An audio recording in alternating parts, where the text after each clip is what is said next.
Olá, queridos, graça e paz. Estou aqui para te fazer um convite muito especial. Acesse o canal Missões Cristo Vive Oficial e visite a nossa playlist 1 Minuto de Graça. Você vai ver o que nós temos feito em 1 minuto. Vídeo um pouquinho apenas mais de 1 minuto. Nós fazemos uma abordagem com a graça de Deus. Nós fazemos uma leitura crítica, uma leitura objetiva, com foco na graça de Deus. E você vai ser muito abençoado, apenas investindo 1 minutinho da sua vida. Vale a pena. Eu te encorajo, faça-nos uma visita e acesse a nossa playlist 1 Minuto de Graça. Eu sou o Bispo Daniel Anecleto, um abraço carinhoso, graça e paz. Glórias a Deus. Chegamos então ao momento mais importante do nosso culto online nesta manhã. Parte 2 deste tema, Nascemos para Vencer, este livro maravilhoso do nosso querido apóstolo e profeta Miguel Ângelo. Na semana passada nós fizemos introdução ao tema, explicamos, sobre o livro, fizemos aquela rebuscada e agora vamos passo a passo mastigar esta palavra maravilhosa que tem tudo a ver com os dias de hoje também. A palavra de Deus se renova de dia em dia. E o apóstolo Miguel Ângelo começa já chamando a atenção para aquilo que o apóstolo Paulo foi veemente contra os Gálatas. Em Gálatas capítulo 3, versículo 1, Paulo fala: ó Gálatas, insensatos, quem vos fascinou? Insensatos, falta de senso, falta de coerência, falta de visão, falta de foco, falta de atenção. Insensatos, desorientados. E depois ele diz: quem vos fascinou? Aí vai agravando, porque fascínio é uma questão, é uma coisa que é um domínio, sabe? É aquela coisa que, sabe, que você não consegue mais diferenciar ou perceber o que é falso, o que é verdadeiro, o que realmente é verdade, o que realmente Deus está querendo da sua vida, porque você está fascinado, é um encanto. Te envolve de uma forma que você fica dependente daquilo, você fica fascinado, você está encantado. E quanta gente por aí assim, não é verdade? E está seguindo uma rota de destruição, irmãos. E Paulo dizia: olha, quem vos fascinou a vós outros, ante cujos olhos foi Jesus Cristo exposto como crucificado. Então, ele disse: olha, eu já falei para vocês, eu já orientei vocês, e agora eu fico sabendo disso. E aí ele escreve essa carta, reclamando com a igreja. Sabe, quantas vezes, pessoas aqui andam entre nós, quantas vezes pessoas ficam aqui conosco 5, 10, 15, 20 anos, depois a gente tem uma notícia. Meu Deus, fascínio. Aqui na última parágrafo da página 13, lá no finalzinho, o apóstolo diz assim: já se passaram mais de 2000 anos desde que Jesus veio trazer a graça e a verdade ao mundo. É através do poder que temos vindo do conhecimento da palavra, da verdade, que podemos derrubar e julgar aquilo que não está em conformidade com o evangelho da graça de Deus. E aí, 2 Coríntios capítulo 10, versículo 4, diz assim: porque as armas da nossa milícia não são carnais, e sim poderosas em Deus, para destruir fortalezas. Olha, lembra do fascínio? São verdadeiras fortalezas. Aí ele diz: quando destrói as fortalezas, anula também, anulando nós, sofismas. O que são sofismas? Sofismas são aqueles pensamentos que vão enraizando e vão distorcendo aquilo que você, às vezes você está diante, às vezes você está diante de mim. Tem pessoas, irmão, apóstolo Miguel Ângelo dizia: se você não está entendendo, faz uma força para entender, porque os sofismas são isso, são coisas que se levantam contra a verdade de Deus. Tudo que se levanta contra a verdade de Deus é sofisma. Então, primeiro você tem que derrubar o que? As fortalezas. Ele diz: olha, as armas são espirituais. Se não são armas espirituais, elas são suscetíveis à carne, ao engano. Mas se são armas espirituais, elas então vão ser poderosas em Deus e elas destroem as fortalezas. Quando elas destroem as fortalezas, nós temos os olhos do coração iluminados e conseguimos anular o sofisma. Por que é o sofisma? O sofisma é tudo aquilo o tempo todo, o tempo todo. Desculpe, irmãos, é desgraçada a ação do sofisma contra nós. Ela é totalmente contra a graça, ela é antigraça, é sem a graça. Ela vem com a lei, ela vem com a insuficiência da nossa carne, ela vem e usa, e às vezes usa pessoas que você nunca imaginava que poderia usar, mas usa. Não usou Pedro contra Jesus? O próprio nome, sofisma, é uma coisa sorrateira, uma coisa incisiva, uma coisa que é o vírus da ingratidão, é o vírus da indecisão, é o vírus da falta de fé, é o vírus do desânimo, irmãos. É o vírus da confusão, é o vírus de tentar rebuscar, mas espera aí, um salzinho grosso, uma sexta-feira forte. Lá tem bispo, olha, não sabe, lá tem um negocinho assim, irmão, nem assim, nem assim, nem assim, irmãos. Um vidrinho assim, uma coisinha boba, irmãos. Não dá, é carne. São rudimentos, são coisas visíveis, são coisas, sabe, que não tem nada a ver com o saber da graça de Deus. Você viu que o apóstolo falou aqui na página anterior, conhecimento da palavra. E esse ministério, irmãos, 41 anos, glórias a Deus pela vida do nosso apóstolo. Eu sempre digo, quando eu não conhecia o nosso apóstolo, quando eu não conhecia o Ministério Cristo Vive, eu nasci em lar evangélico, bem haja pela vida dos meus paizinhos, graças a Deus, estão no seio de Abraão, não experimentaram essa graça genuína, mas começaram a vê-la funcionando em mim, porque a lei tinha me condenado à morte. A lei não queria nem olhar para mim, dizia que eu era maldito. Mas esse ministério, a graça de Deus, me resgatou ao ponto de eu poder estar aqui hoje com você. Restaurou. Eu hoje conheço a ciência da palavra. Sabe, então é pelo conhecimento da palavra. Eu vim à igreja, para você ter uma ideia, para ser salvo. Antes de conhecer esse ministério, eu vinha à igreja para ser salvo. Hoje, eu venho à igreja porque eu sou salvo. Você está entendendo como é que as coisas mudam? Eu tinha medo de perder a salvação. Eu tinha medo de perder a salvação, eu tinha medo de ir para o inferno. Eu tinha medo do sangue de Cristo não ter sido suficiente para garantir a minha salvação. Hoje eu não tenho medo de ir para o inferno, mas eu tenho medo de pecar. Aliás, eu tenho atenção com o pecado, sabe por quê? Porque eu sei que o pecado atrapalha a minha vida espiritual nessa terra, não vai me levar para o inferno, não pode, mas me desvia da bênção de Deus. E se deixar levar pelos rudimentos da carne, quanto mais você mergulha na lei, mais suscetível você fica, porque a lei lida com a carne. É só você ler Romanos capítulo 6 a 8, Romanos 6 a 8 e Gálatas capítulo 5. Romanos 6 a 8, do capítulo 6 a 8 de Romanos, Gálatas capítulo 5, você vai entender isso muito bem. E se quiser para fechar, leia os capítulos 6 ao 12 de Hebreus. Hebreus capítulo 6 ao capítulo 12. Pronto. Nosso ministério, sabe, é do saber.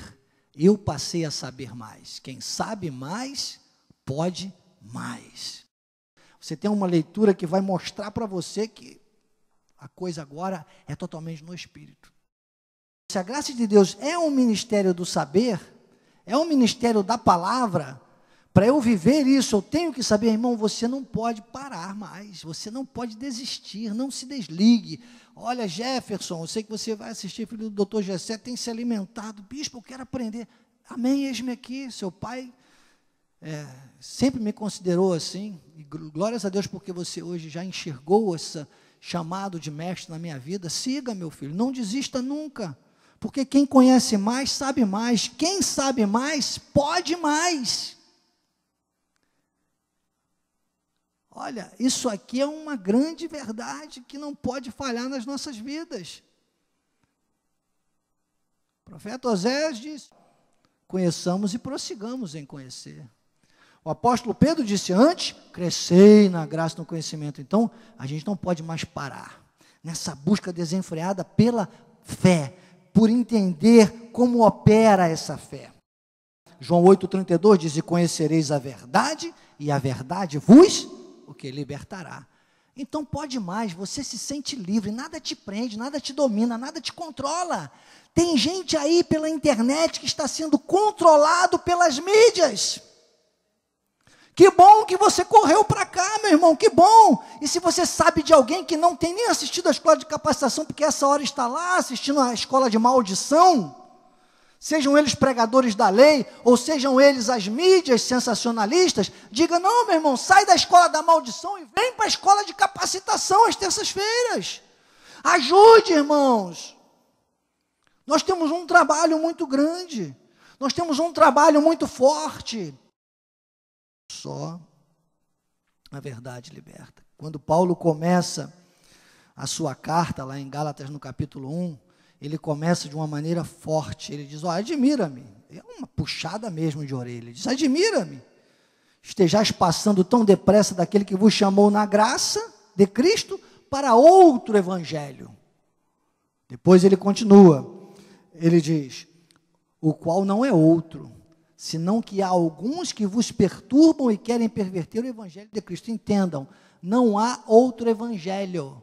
Não adianta a pessoa dizer, não, mas eu prefiro viver a lei. Irmão, não existe um outro evangelho. O evangelho é o evangelho da graça de Deus.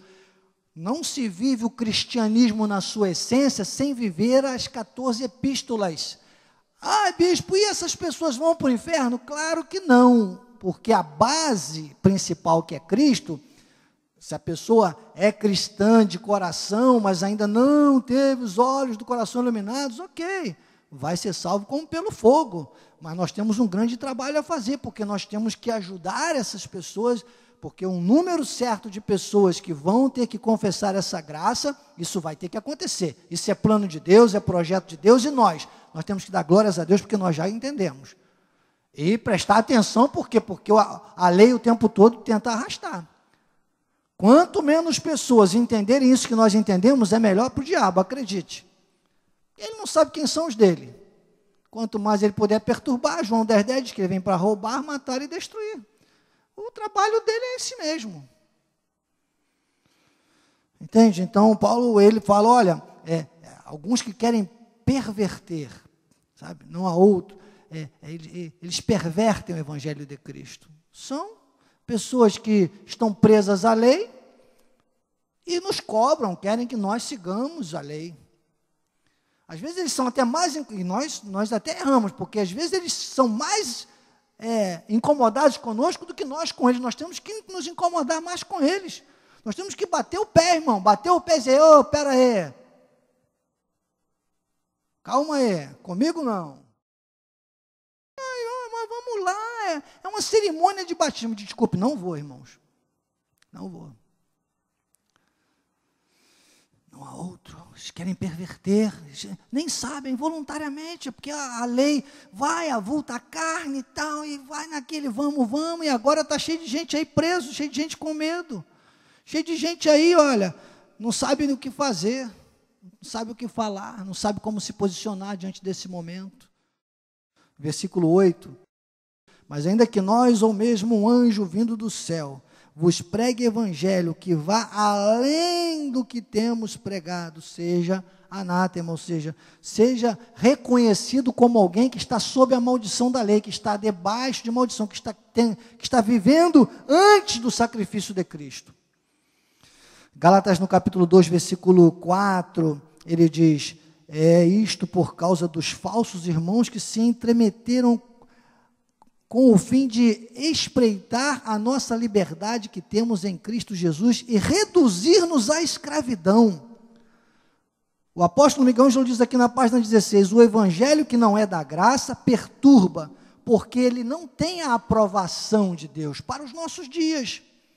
Para os nossos dias, só vigora o evangelho da graça, só vigora a graça, quer queiram ou quer não, é o que eu sempre digo, todos os filhos de Deus hoje na terra vivem da graça. poucos vivem na graça. Você está entendendo? É como aquela boia que foi Cristo na cruz, tetelestai, está consumado, o preço foi pago. É como se tivesse uma boia em alto mar e algumas pessoas estivessem apenas penduradas na boia. E outras estivessem já na boia ali, dentro da boia, em cima da boia, uma grande boia, pegando um sol, relaxando. E outros estão pendurados, batendo o pezinho e tal. É uma ilustração boa para você pensar. Então, hoje não tem outra coisa existindo. Quem faz os rudimentos da lei, faz em vão. Faz em vão. Diz Paulo aos Coríntios que vai queimar madeira, palha e feno. Paulo ainda fala lá no capítulo 2, versículo 5, de Gálatas, ele diz, aos quais nem ainda por uma hora nos submetemos para que a verdade do evangelho permanecesse em nós. Paulo diz, vocês não têm que... Tem gente que fica, irmãos, liderança para a nossa vida, liderança para o ministério que Cristo vive, é aqui. Somos nós, são aqueles que professam a palavra da graça, são aqueles que são aprovados por esse ministério. Eu, como diretor de missões, posso dizer para você, cuidado, não é só ter plaquinha de Cristo vive, não. Tem que ser citado aqui por nós, tem que estar com a gente, tem que pregar a genuína graça, tem que honrar a vida do apóstolo Miguel Ângelo. Aí é da denominação Cristo vive. Muita atenção com isso, porque Paulo está dizendo aqui de pessoas que são os discípulos, são aqueles, você sabe aquela guerra que ele teve lá no Atos dos Apóstolos, aquela insegurança, que ele disse, singularmente confesso, eu pensei que podiam me ajudar, mas não me ajudaram em nada, só queriam que eu pagasse preço, só queriam que eu raspasse a cabeça, que eu fizesse votos, nada que me levasse para a perfeição que Cristo tinha me anunciado no terceiro céu, não coadunou em nada, não havia coerência. Por que ele fala falsos irmãos? Nós temos que lidar com 3 tipos de família nesta terra. Talvez você não tenha ouvido dessa forma como vou te mostrar aqui agora. Por isso que eu gosto da imagem, para você fotografar, para você fixar, para você nunca mais esquecer. Primeiro, família carnal, que nós vamos ter que honrar, nós vamos ter que conviver. É nossa família, foi a família que Deus nos colocou. Isso trata-se da nossa digital, a nossa genética. Importante, foi como Deus te trouxe a este mundo. Foi com aquela família, então você tem uma família carnal, ok. Depois você tem a família espiritual.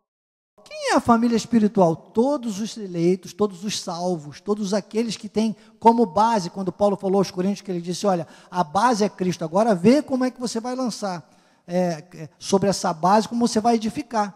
Mas o fundamento base é Cristo, então os cristãos, todos que confessam a Cristo como seu único, suficiente Salvador, compõe a nossa família espiritual. Agora tem a família da fé. É interessante que esse terceiro, a família da fé, é uma seleção. Não dá para eu dizer que uma pessoa que fica ali presa aos rudimentos da lei é da minha família da fé. Não é, porque ele não professa a fé em Cristo da mesma forma que eu, você está entendendo? Ele é da minha família espiritual, mas ele não é da minha família da fé. Bispo, isso é pesado. Mas vai lá em Gálatas 6,10 para você ver. Gálatas capítulo 6, versículo 10, fundamenta isso. Por isso, enquanto tivermos oportunidade, façamos o bem a todos. Está dizendo a todos, sem exceção, porque eu não sei quem é a família espiritual, Deus não nos deu essa graça, senão nós seríamos deuses com letra maiúscula. Ninguém sabe exatamente quem é salvo e quem é perdido. A gente reconhece pelos frutos, e aí a gente toma distância, claro, né? Eu não chamo ninguém de irmão até que prove o contrário, meu irmão. Esse papo, não, você é irmão tem que dar fruto. Enquanto não der, eu vou amar, interceder e ensinar. Eu não vou jogar ninguém para o inferno, mas declarar, honrar como irmão não vou, tem que dar frutos. Então, mesmo assim, depois ele diz assim, o fruto permaneça. Lembra quando Jesus fala sobre o fruto? Ele tem que dar fruto e o fruto tem que permanecer. Então, ainda tem um tempo de você observar. Então, todo cuidado é pouco. Então, entenda. E quando ele fala, enquanto tivermos oportunidade, façamos o bem a todos. Mas você vai identificar aquele que professa a fé da mesma forma que você. Aquele que teve os olhos do coração iluminados. Aquele que sabe, olha, estou com Cristo e pronto. É por graça, é por fé e pronto. Olha, e aí, irmãos, eu duvido alguém falar mal, por exemplo, do apóstolo Miguel Ângelo comigo. Não fala. Não fala. Não tem coragem, nem minha família não fala, meu irmão. Desculpe, eu atropelo, eu passo o rolo compressor. Bispo, você sai batendo, não é com a palavra, é com a verdade, com as convicções, é com o meu testemunho, com os frutos permanentes. Ninguém pode falar mal da graça com você. Falou mal do apóstolo, falou mal da graça. Falou mal da nossa igreja, falou mal da graça. Nós temos que entender como funciona a graça. Pesado isso, é pesado, é pesado. Vai ter sempre um, e às vezes no nosso meio. Olha que lei, pessoas que não estão com a mente totalmente, sabe, limpas, sabe, Bispa Gilda, pela palavra da graça, com aquela pureza devida a Cristo, sabe, elas são maliciosas, elas estão o tempo todo pensando errado, e vão, e falam, e jogam um dardo, e lembra que eu falei no início, aquele encanto, aquela forma capciosa, o sofisma é uma desgraça, meu irmão, desculpe, sofisma, ele vem de um jeito sorrateiro, e se a gente não tiver alerta, meu irmão,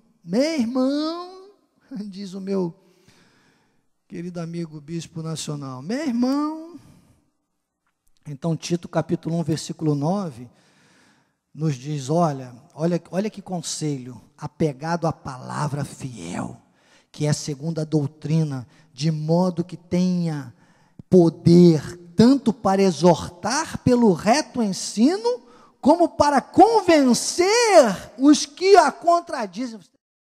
Desculpe, deixa eu te lembrar, há muito tempo que eu não digo isso, você está na escola de capacitação e crescimento espiritual. Às vezes, nas áreas dentro da igreja, nas áreas de trabalho, sabe, Anatécia? A palavra insensato é muito forte. Sabe, insensatez, incoerência, se perdeu, se deixou levar, aí fica, perde-se dias, perde-se noite de sono, perde-se tanta coisa. Ele diz, o que faltou a essa igreja foi discernimento, inteligência e sabedoria, para que não chegasse ao ponto de se deixarem fascinar. Ficaram fascinados, ficaram encantados. Paulo é veemente, aqui na página 20, Gálatas capítulo 3, versículo 12, ele diz assim, quero apenas saber isso de vós, recebestes o Espírito pelas obras da lei ou pela pregação da fé? Sois assim insensatos, que tendo começado no Espírito, estejais agora vos aperfeiçoando na carne. Porque, gente, tem muito, a graça de Deus tem muito simpatizante. Porque, lógico, Romanos 8, 28 diz, tudo coopera para o bem. Filipenses 4, 13 diz, pode todas as coisas naquele que te fortalece.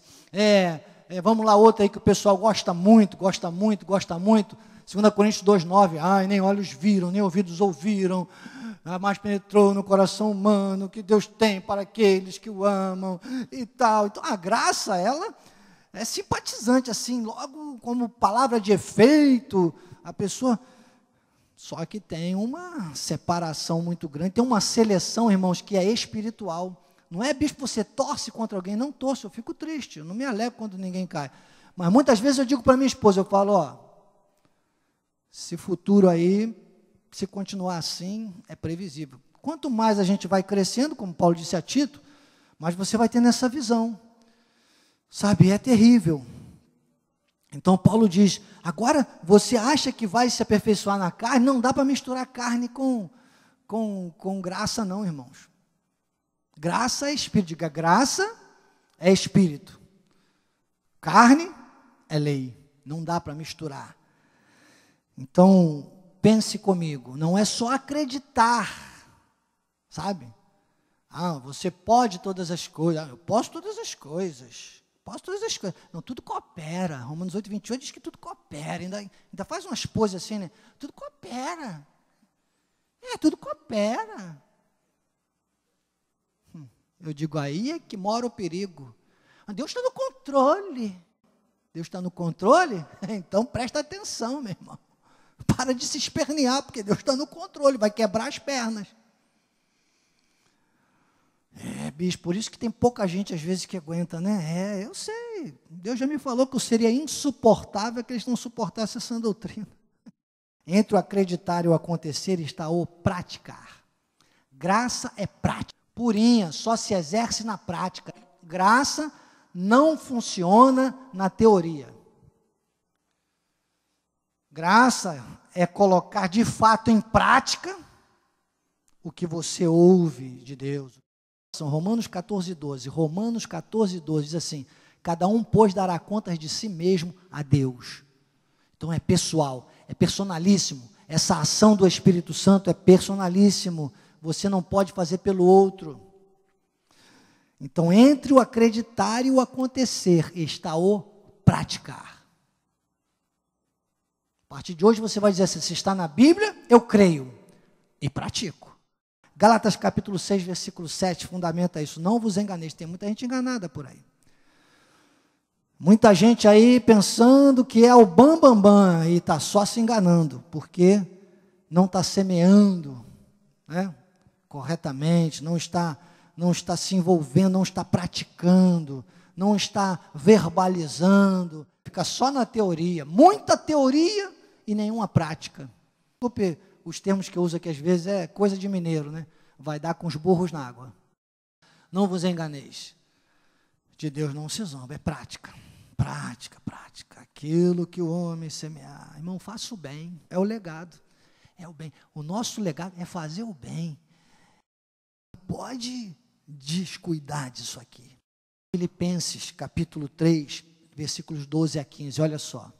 Não que eu tenha já recebido ou obtido a perfeição. Paulo está falando do momento 100% Espírito. Do momento do arrebatamento da igreja, do momento em que nós já estamos no seio de Abraão, das obras concluídas, esse momento, quando estamos na carne, temos essas debilidades que eu já falei para você, e por isso nós temos que ter atenção. Ele começa alertando. Ele diz: mas prossigo para conquistar. Fica lá no Atos, zeloso. Né? Prossigo para conquistar aquilo para o que também fui conquistado por Cristo Jesus. Então ele está dizendo: eu fui conquistado por Cristo Jesus. Quando Cristo morreu na cruz, o Tetelestai pagou o preço, apesar de eu ser um eleito, Cristo morreu na cruz, e dali houve uma mudança de trato do homem para com Deus, que é a genuína graça. Ele disse: eu vivo esse momento, eu fui conquistado para isso. Aí ele vai seguindo, olha aí, ó. Vamos lá, o próximo. Irmãos, quanto a mim, não julgo havê-lo alcançado, ou seja, não se dá para atingir. E por isso que o crescimento da graça tem que ser ininterrupto e constante. Nosso chamado aqui é para crescer o tempo todo. Por quê? Porque é superação. O que você conseguiu vencer ontem, se você não melhorar hoje, o diabo vem com outras armas. E você não vence hoje. E tem gente que não venceu ontem e está hoje ainda tentando matar o gigante de ontem. Lembra quando eu preguei no nosso primeiro tema, logo desse ano, que eu falei muito sobre isso, que nós temos que matar um gigante todo dia, senão aquele gigante fica 10, tem gente que fica lutando anos com o mesmo gigante. E bastava uma pedrinha, bastava uma palavra, bastava uma reação positiva para matar aquele gigante. Mate pelo menos um gigante por dia, porque acredite, o diabo vai levantar vários contra você toda hora. Vai eliminando. Ele diz: uma coisa eu faço, tem que fazer alguma coisa. Nosso chamado é, olha, Deus nunca chamou desocupado. Deus nunca chamou pessoas que desanimam, que recuam, que dizem: perdi, deixa, vou ficar com a boca escancarada esperando a morte chegar. Não. Quem sabe faz a hora, não espera acontecer, diz o bom poeta Geraldo Vandré. Quem conhece mais, sabe mais, quem sabe mais, pode mais. Nós temos que fixar isso, essa imagem. E Paulo dizia isso: uma coisa faço. Um dia perguntaram a uma pessoa que tinha 90 anos de idade: quantos anos você tem? Ele falou: não sei, talvez 5, 8, 10, quem sabe 10 anos. É isso, está insano, tem 90 anos, está dizendo que tem 10 anos. Ele falou assim: você está perguntando quantos anos eu já tive. Bispo, você fala umas coisas, ué, irmão, é para cair em si, você está perdendo tempo. Meia-noite acaba o dia de hoje, poxa. O que falta? Quanto tempo você vai ter? Daqui a pouco vamos sair daqui, você vai ter mais 12 horas do dia de hoje. Glórias a Deus, porque as primeiras você está aproveitando muito bem, bem haja, você que está aqui. Teve gente que foi para a feira, foi lá para a aglomeração, ó. Podia estar aqui, ó, que tem lugar para 700 pessoas, podíamos ter 100 pessoas aqui com 2 metros de distância. Tem gente que eu conheço Eu conheço, podia citar o nome, não vou citar que eu sou ético. Sabe? Diz até que me ama, que gosta muito de me ouvir, mas está lá na feira agora na aglomeração, podia estar aqui. Você está entendendo? Se você sabe quem é, pode falar. Graça de Deus não é teoria. Prossigo para o alvo, para o prêmio aí ele fala do nosso chamado, aquilo da cruz do Calvário, o tetelestai, o que foi revelado a ele no terceiro céu, é uma soberana vocação. Aí eu gosto desse fechamento, porque isso me traz um certo olhar que vão dizer que é soberbo. Todos, pois, que somos perfeitos.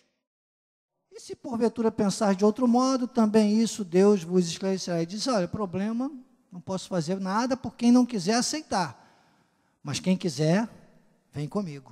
O apóstolo Miguel Ângelo, ainda quero fazer essa leitura, ele diz assim, a salvação vem pelo Espírito da fé e pela graça. A nossa perfeição, na página 21, a nossa perfeição está no Espírito e não na carne. É insensatez uma pessoa praticar sacrifícios carnais quando sabe que é o Espírito que liberta, que tudo é por graça e não por obra. Se tudo começa por fé, deve seguir por fé. Só a verdade de Deus pode prevalecer. Toda a estrutura humana não resiste perante a palavra da fé. Viver por fé significa crer naquilo que está escrito na palavra de Deus. Né? E aí eu faço essa emenda com o nosso quadro. Entre o acreditar e o acontecer está o praticar. Não é verdade? Então, eu gosto dessa parte quando Paulo chega e conclui no versículo 15, que ele diz, somos perfeitos, temos este sentimento. Paulo disse, eu faço, eu avanço, eu prossigo. Quanto mais nós corrermos no Espírito, com a visão de Deus, mais os sinais nos seguirão, meus amados. Mais os sinais nos seguirão.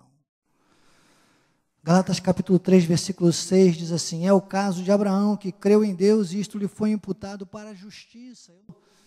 Toda essa história de Abraão você conhece quase até que de uma forma poética que se prega por aí. Mas eu preciso fechar com essa colocação profética. E aqui na página 24, já finalizando esse tópico 1 do livro, nossa aula 2, diz assim, é fundamental, o apóstolo Miguel Ângelo, é fundamental que fique claro que na época dos judeus a situação era diferente. As leis estabelecidas por Deus interferiam até na sua alimentação. Havia 613 mandamentos para observar, todos deveriam ser cumpridos ao pé da letra, pois qualquer que guarda toda a lei, mas tropeça em um só ponto, Tiago 2,10, se torna culpado de todos. Depois Hebreus 4,9, aí fecha, ele diz, mas resta um repouso para o povo de Deus. Então hoje, resta um repouso. O que resta para hoje? Hoje é isso aqui, olha. Eu quero fechar com você com esse quadro, os 4 pilares da fé.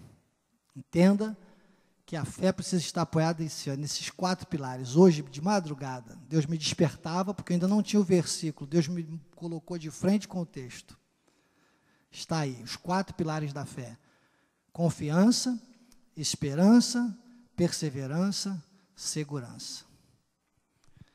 Você pode fotografar depois, porque está a colinha aí. Ó. Eu coloco aí o Hebreus 10, 35, 36, Paulo começa dizendo, não abandoneis, portanto, a vossa confiança. Está ali, confiança. Os 4 pilares da fé. Porque depois, no capítulo 11, ele vai falar sobre a fé. Mas aí ele está falando dos pilares, ele diz assim, ela tem grande galardão, ou seja, a tua esperança está na febre da pandemia ou está na fé em Deus? Está entendendo? Então a tua esperança, você confia na fé, você não abandona a confiança, porque para ter fé você tem que confiar. Você confia em Deus, você espera o galardão, porque você sabe que Deus é bom, Deus quer te honrar, você confia nisso, você sabe que confiando nisso, você vai receber o galardão de Deus. Quando for para o céu, bispo, não, aqui na terra, o que o homem semear, isto se fará, para o céu você já vai mesmo, meu irmão. Jesus disse lá em João, que ninguém tira da mão dele, Uma vez salvo, salvo para sempre. 155 vezes a Bíblia fala em salvação eterna. Depois fala assim sobre perseverança. Então a fé ela tem que começar com a confiança, com a esperança, depois a perseverança. Perseverança, ele diz assim, tendes necessidade de perseverança. E depois a segurança. Onde está a segurança da tua fé? Onde você tem... Irmão, não apoia a sua fé em mim, não. Eu sou passível. Eu faço as palavras de Paulo lá em Gálatas 1:8, quando ele diz, se alguém vos prega a nós mesmos, o evangelho que vai além desse, rejeite. Então, não apoie, porque eu sou passível, eu estou ainda nessa peregrinação, não apoie em mim. Ouça o que Deus me usar para falar a tua vida, mas me veja como voz de Deus. Aí é diferente. Você está entendendo? Porque ele diz assim, havendo feito a segurança, onde está a tua segurança? Está na segurança pública? Meu Deus, já morreu. Segurança pública não pode nem proteger-nos na nossa casa, por isso que o presidente está encorajando o pessoal a comprar arma e munição. Agora pode comprar 600 munição aí com decreto. Já pensou? Tem que arrumar lugar para guardar a munição. A minha segurança está em Deus, ainda bem. Porque se fosse na segurança pública, eu ia estar desesperado atrás de comprar munição agora. Eu sou um sobrevivente. Não temo. 365 vezes na Bíblia, não temas. Nós todos temos que entender o seguinte, nós estamos aqui nesta terra como sobreviventes. O plano de Deus na nossa vida aqui é dele. E pronto. E se você segue esse rito de Deus, não na teoria, mas na prática, havendo feito a vontade de Deus, alcanceis a promessa.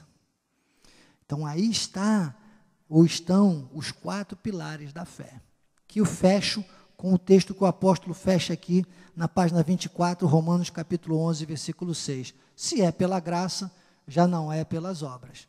Do contrário, a graça não é graça. Só por fé se agrada a Deus. É por fé que cremos na sua palavra, diz o apóstolo na página 24. Devemos ler a Bíblia, crer no que ela diz, repeti-la, lembra, entre o crer e o acontecer está o praticar, é o que ele diz aqui, repeti-la e viver o que Jesus disse. Amém? Então, amados, a pregação da fé é que conta na nossa vida, que não é teoria, é prática. Vamos avançar, vamos crescer, vamos vencer, vamos viver Cristo nesta terra, para que todos saibam, como diz Isaías, entendam e considerem que a mão do Senhor o fez. A pregação da graça. Assim seja. Assim disse o Senhor, nascemos para vencer. Não seja mais uma vítima. Não seja mais uma vítima da mentira. Seja um apologista da verdade. Não seja mais um na estatística da crise. Seja um protagonista da vitória. Amém. Glórias a Deus. Levante suas mãos. Graças a Deus. Obrigado, Senhor, por esse privilégio de estar na tua casa, Pai. Obrigada, Senhor, por termos uma casa de oração, onde podemos te sentir, te adorar, Pai. Obrigado, Senhor, porque recebemos essa palavra em nosso espírito nesta manhã, Pai. E teremos um dia em perfeita vitória, uma semana, Senhor, produtiva, Deus. Nós aprendemos, Pai, que não somos mais escravos, Pai. Somos livres, livres para te adorar, Pai. Livres para te bendizer e exaltar o teu santo nome, Jesus. Como nós somos privilegiados, Pai, por conhecermos a tua graça, a tua maravilhosa graça, Senhor. Nos conduz, Senhor, com sensatez. Nós somos perfeitos em ti, Jesus. Graças a Deus, Senhor. E agora, e com a sua graça, Senhor, teu poderoso amor, Deus, com as suas doces consolações, Pai. Oh, Senhor, manifesta hoje, Senhor, milagres, sinais, prodígios, maravilhas no meio do teu povo, Senhor. Nós somos, Senhor, filhos e herdeiros, sim, herdeiros e co-herdeiros das suas promessas, Pai. E assim nós te agradecemos e damos graças a Deus. Você pode, amado, dizer aí no teu lugar, aí na tua casa, graças a Deus, por termos esse Deus poderoso, esse Deus de vitória. Nascemos para vencer.